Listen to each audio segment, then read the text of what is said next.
Beralih ke informasi emiten selanjutnya, pemirsa, di mana pengelola jaringan binir market PT Sumber Alvaria Trijaya Tbk berencana melakukan pembelian kembali atau buyback saham dengan nilai maksimal 1,5 triliun rupiah di tengah kondisi pasar yang berfluktuasi signifikan. Adapun buyback saham akan dilakukan selama periode 8 Desember 2025 hingga 6 Maret 2026. Ya, perseroan mengalokasikan dana maksimal 1,5 triliun rupiah untuk membeli kembali hingga 650 juta lembar saham.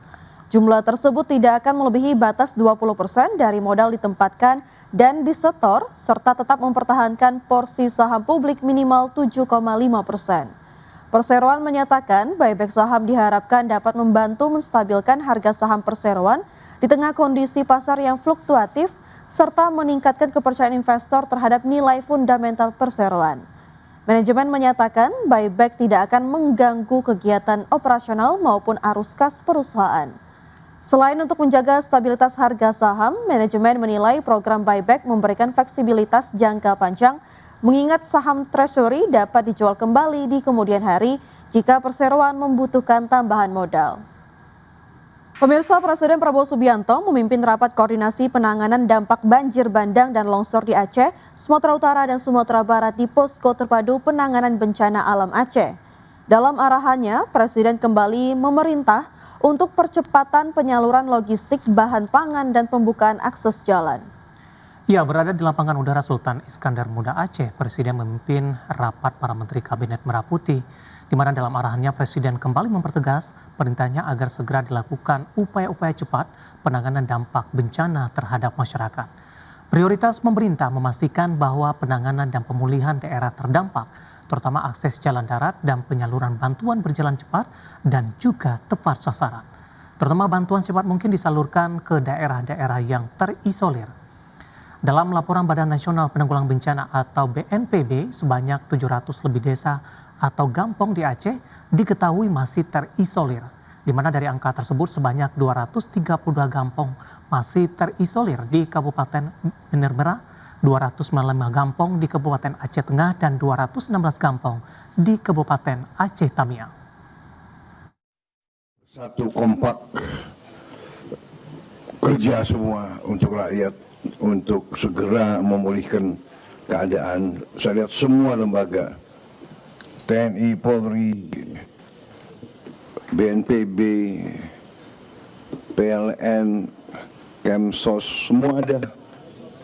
Dokter-dokter tadi laporan ke saya, guru-guru laporan ke saya.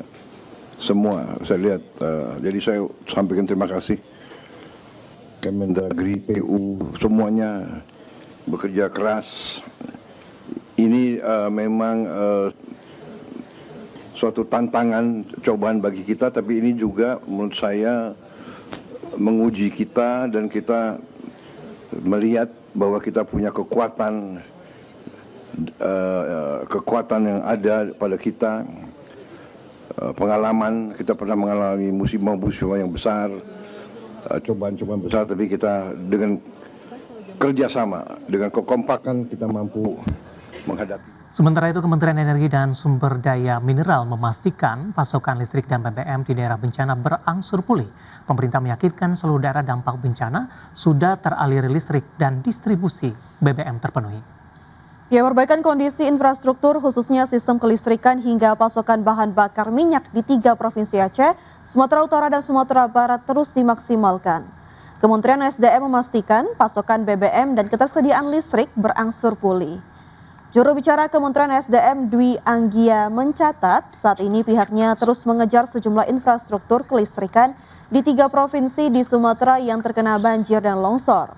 Untuk di Aceh, Anggia menyebutkan wilayah terdampak bencana kini sudah 52% teraliri listrik atau 759.000 pelanggan dari 1,4 juta pelanggan yang terdampak. Sementara untuk Sumatera Utara, masyarakat yang sudah teraliri listrik sebanyak 473.000 pelanggan dari 554.000 pelanggan yang terdampak atau 87%. Adapun untuk Sumatera Barat sudah 99% pelanggan yang terdampak mendapatkan akses listrik dari 270.000 pelanggan terdampak.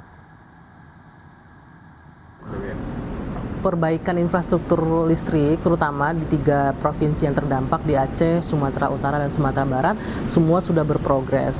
Terutama untuk di Aceh itu sudah 52% ya, dari 1,4 juta pelanggan yang terdampak sudah menyala, sudah bisa diakses listrik saat ini 759 ribuan pelanggan. Dari Asia pemirsa, Bank Sentral China menambah cadangan emasnya selama 13 bulan berturut-turut, di mana menurut data yang dirilis Minggu 7 Desember 2025. Cadangan emas yang dimiliki oleh People Bank of China melesat sebesar 30.000 troy ounce bulan lalu, sehingga totalnya mencapai sekitar 74,12 juta troy ounce. Siklus pembelian saat ini dimulai di November 2024. Adapun harga emas stabil di atas level $4.000 per troy ounce setelah terjun dari puncaknya di Oktober dan tetap di jalur menuju tahun terbaiknya sejak 1979. Meningkatnya ekspektasi bahwa The Fed akan memangkas suku bunga pada pertemuan Desember mendukung harga emas. World Gold Council mengatakan pembelian emas oleh bank sentral di seluruh dunia meningkat pada Oktober setelah sempat sepi di pertengahan tahun. Sementara itu PBOC yang berusaha memperoleh pengaruh dalam posisi yang lebih besar di pasar emas batangan global juga sedang menjajaki kerjasama dengan bank sentral asing dengan menawarkan penyimpanan emas mereka di China.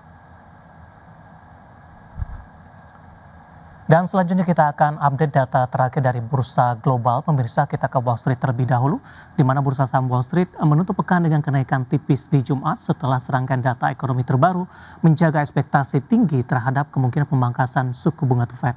Pasca penutupan pemerintahan selama 43 hari, di mana pelaku pasar masih mencermati data ekonomi yang tertunda seiring berkurangnya penumpukan laporan sekaligus melihat indikator sekunder untuk menilai kesehatan ekonomi.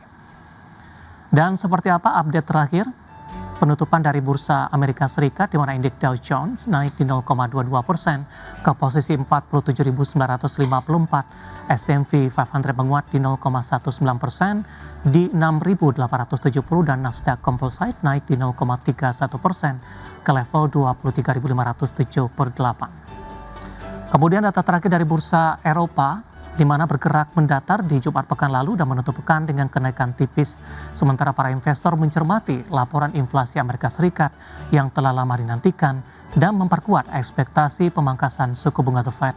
Indeks stok 600 ditutup melemah tipis di 0,02% di 578,77. Indeks FTSE 100 Inggris melemah di 0,45% ke 9.667, sementara DAX Jerman menguat di 0,61% ke level 24.028. Saham PT Aneka Tambang Tbk atau Antam terus tertekan dalam 3 bulan terakhir meski harga emas sedang menguat. Ya, kurs ini muncul di tengah sentimen negatif terkait gangguan pasokan emas dari PT Freeport Indonesia. Saham PT Aneka Tambang Tbk atau Antam terus tertekan dalam 3 bulan terakhir meski harga emas sedang menguat. Koreksi ini muncul di tengah sentimen negatif terkait gangguan pasokan emas dari PT Freeport Indonesia. Dalam 3 bulan terakhir, saham Antam terkoreksi lebih dari 14% ke level Rp2.910 per saham per penutupan Jumat 5 Desember. Koreksi ini muncul di tengah sentimen negatif terkait suspens operasi tambang PT Freeport Indonesia yang mendorong kekhawatiran gangguan pasokan bahan baku emas untuk Antam. Analis BRI dan Reksa Sekuritas menilai pasar merespons potensi penurunan volume penjualan emas di masa mendatang meski dampaknya terhadap laba diperkirakan terbatas di rentang 2,1 hingga 5,7% pada tahun 2026. Namun Antam masih diproyeksi mempertahankan kinerja positif dengan volume penjualan emas di kisaran 43 hingga 44 ton dan margin segmen emas tetap stabil. Sensitivitas laba Antam lebih banyak dipengaruhi dinamika harga nikel yang menjadi tantangan utama di tengah risiko gangguan pasokan berkelanjutan dari Freeport. Meski demikian, rekomendasi beli masih diberikan dengan target harga Rp4.100 per saham, didukung fundamental yang kuat dan risk reward yang dinilai atraktif. Berbagai sumber IDX Channel.